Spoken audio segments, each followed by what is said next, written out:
O presidente do Tribunal Superior Eleitoral, ministro Alexandre de Moraes, rejeitou o recurso de Jair Bolsonaro contra a ação que o tornou inelegível. A defesa do ex-presidente queria que a decisão fosse analisada pelo Supremo Tribunal Federal e não conseguiu. Bolsonaro, então vice na chapa dele de 2022, o Walter Braga Neto, foram condenados por abuso de poder político e econômico durante comemoração da independência do Brasil em 7 de setembro daquele ano. A Corte Eleitoral tornou Bolsonaro inelegível por 8 anos. Meu querido Ricardo Rous, eu não vi que crime eleitoral que o Bolsonaro cometeu. Não teve corrupção eleitoral, não teve compra de votos, não tem nenhuma denúncia mais significativa. É porque ele fez um discurso xingando aí no 7 de setembro. O que foi esse negócio do Bolsonaro se tornar inelegível? Isso é uma coisa muito séria. Exatamente, Capês. É um inelegível que não tem uma condenação, que não tem absolutamente nada. Ele fez um discurso que ele já fazia desde candidato a deputado, eleito deputado algumas vezes pelo Rio de Janeiro, já fazia esse mesmo discurso enquanto presidente da República. Ele fez esse discurso num 7 de setembro, se incomodou, virou um gatilho, virou um gancho para agora se tornar inelegível sem ter uma condenação judicial. Eu acho que o Alexandre de Moraes poderia ter tido uma decisão diferente, no meu ponto de vista, e ter colocado para que o Supremo pudesse analisar os recursos da defesa do ex-presidente Jair Bolsonaro, e, na minha opinião, seria um caminho melhor. Agora, eu vou devolver essa pergunta a você, Capê, jurista, que, tendo em vista essa negativa, para que a nossa audiência saiba, que eu tenho certeza que tem muita gente nessa curiosidade, tendo em vista essa negativa do ministro Alexandre de Moraes, existe ainda algum recurso que possa tornar Jair Bolsonaro elegível? É uma dúvida minha, que não sou jurista, talvez os juristas da mesa possam me auxiliar. Bom, se ele deferiu o segmento de um recurso extraordinário, cabe o agravo para que o recurso suba para análise do Supremo Tribunal Federal. Sérgio Zagarino. Infelizmente, a tendência é que não exista a possibilidade de alteração. Isso porque, para você que está em casa entender, no Brasil não existe aquela questão de 3 instâncias, existe 2 instâncias, primeira instância, segunda instância e tribunais superiores. O Tribunal Superior, ele não faz análise de questão fática, então ele não vai discutir mais se aconteceu ou não aconteceu.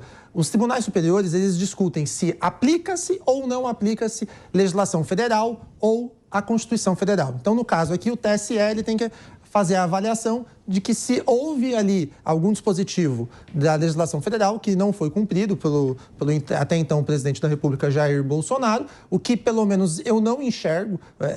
Concordo com você, Capês, quando você ponderou no questionamento para o Ricardo, porque o Bolsonaro ele fez absolutamente o que ele já fazia sempre. Eu não consigo enxergar um cenário além de uma decisão completamente política. Agora, tecnicamente, mesmo que esse recurso vá para o STF, só para livrar o Bolsonaro, só se anular, porque no mérito não discute-se mais o fato. Vai se discutir alguma questão constitucional apenas na decisão que tornou o Bolsonaro inelegível. Então, a única alternativa que restaria para ele é se encontrasse algum vício, alguma nulidade processual, como encontraram, por exemplo, no caso do presidente Lula, que encontraram uma nulidade e, até então, ele hoje ainda é presidente. Então, ainda há chance para o Bolsonaro, você que está em casa, que está querendo essa resposta, a chance, ela existe, mas desde que tenha uma pequena nulidade, alguma coisa que possa voltar e anular tudo, porque na questão de matéria, eu acho muito difícil reverter. Leandro Ferreira.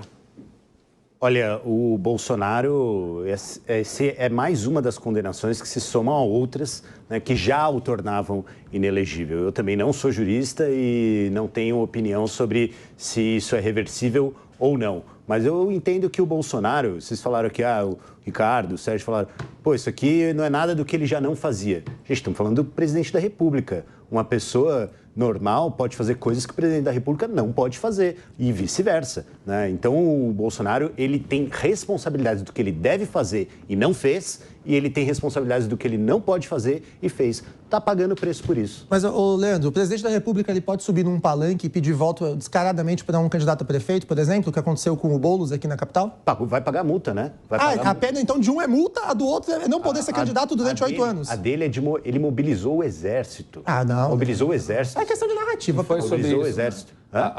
Isso não estamos falando sobre isso, estamos falando sobre a reunião com os embaixadores, né? Não, é outra. Essa condenação é do 7 de setembro. Ele fez um ato de 7 de setembro e aí ele é inelegível, porque ele fez um Ele ato... mobilizou o exército e num ato que acontece há 200 anos para comemorar a independência do Brasil, foi lá fazer bravata eleitoral. Sabe o que acontece? O Jair Bolsonaro ele é o único que consegue mobilizar milhares de pessoas, porque quando outros tentam, ficam atos vazios. Agora, o Bolsonaro ele é punido porque ele é o único homem nesse país que consegue mobilizar milhares de pessoas. Ele cometeu crimes, é por isso que ele está sendo punido. Você está relativizando essa questão do crime. Vamos lá. Daisy Chocari, o presidente fez um discurso no 7 de setembro. E por isso que ele perdeu, se tornou inelegível. Que crime que é esse aqui? Isso que eu queria saber que o Leandro falou. Capês, de novo, assim, o meu entendimento ele é todo político. Então, eu vou falar o que eu entendo do ponto de vista político, né? Esse 7 de setembro, ele foi há um mês e pouco das eleições, né? Foi no Rio de Janeiro, foi em Copacabana. E aí eu concordo com o Leandro, o ex-presidente, ele não foi nem quem ele mobilizou o exército, né? Ele desmobilizou o exército, que era uma tradição naquele período, né? E durante o discurso dele, no 7 de setembro, ele atacou instituições, ele falou em extirpar inimigos políticos. E aí eu vou usar as palavras de um grande amigo meu, jurista, que disse que a história ela é contada pelos vencedores, né? Nesse caso, o ex-presidente Jair Bolsonaro, ele apostou as fichas dele nesse 7 de setembro, apostou que venceria as eleições e que isso não iria dar problema para ele. O problema foi que quem venceu foi o candidato que ele disse que iria extirpar, e aí a história mudou completamente, né? Então, eu acho que do ponto de vista narrativo e político, foi uma campanha eleitoral, sim. É como dizia Machado de Assis, ao vencedor as batatas. Os vencedores é que dizem o que é justo e o que é injusto. É um conceito muito relativo hoje em dia.